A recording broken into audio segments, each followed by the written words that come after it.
हाय दोस्तों, आज मैं जो आपके साथ होम रेमेडी शेयर करने जा रही हूँ वो बहुत ही मामूली है। नुस्खा बहुत ही आम सा है, लेकिन आप लोगों के लिए बहुत ही ज़रूरी है। वो ये है कि खांसी, मेरा जो आज का टॉपिक है वो खांसी है, जिसे कहती है क्रोनिक कफ। और अगर खांसी पुरानी हो जाए तो बहुत ही तकलीफ दे बात है। असल में बात ये है कि छोटे बच्चे हों या बड़े हों, अगर उनको खांसी के साथ साथ गला भी ख़राब हो जाए तो एलर्जी की शिकायत भी हो जाती है। और खांसी एक बहुत ही तकलीफ दे बीमारी है। आपको कुछ भी खाना पीना अच्छा नहीं लगता, आप चार लोगों में आराम से बैठ नहीं सकते, आप अनईजी महसूस करते हैं, बाहर कहीं जाते नहीं हैं, फंक्शंस में आप शिरकत नहीं करते। जहाँ बैठ के अचानक खांसी शुरू हो जाएगी तो आपको शर्मिंदा होना पड़ता है और आपकी जिस्मानी भी तकलीफ़ बहुत बढ़ जाती है। तो इसके लिए मैं एक बहुत ही आसान और छोटा सा नुस्खा लेकर आई हूँ। आपने करना क्या है, इसके लिए आपको 3 चीज़ें चाहिए।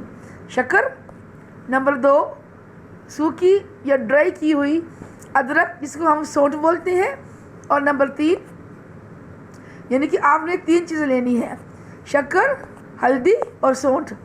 आप इन तीनों चीज़ों को ले लीजिए। उसके बाद धोने के बाद इनको ड्राई कर लें और आपने इनको पीस कर यानी ग्राइंड करना है। इन तीनों को आपने पाउडर फॉर्म में ले लेना है।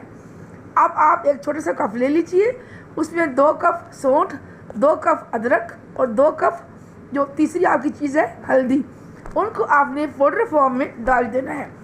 इन्हें इकट्ठा करके आप किसी एक छोटी सी बोतल में डाल लीजिए।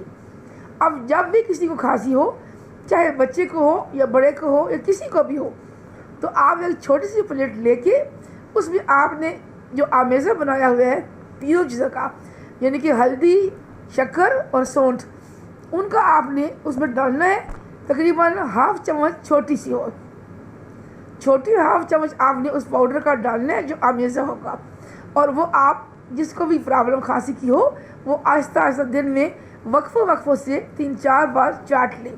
करना ये है कि अगर कोई बच्चा है और उसको वो चीज़ अगर कड़वी लग रही है तो वो थोड़ी सी शहद भी इस्तेमाल कर सकता है। ये एक बहुत ही अच्छा नुस्खा है जिसमें खांसी को 1 दिन के बाद, 2 दिन के बाद, तीसरे दिन इंशाल्लाह बिल्कुल आराम आ जाएगा और वो बिल्कुल ठीक हो जाएगा और आहिस्ता आहिस्ता उसकी एलर्जी भी ख़त्म हो जाएगी। ये नुस्खा बहुत सादा, आसान है, लेकिन सेहत के लिए बहुत बेस्ट है और नेचुरल है।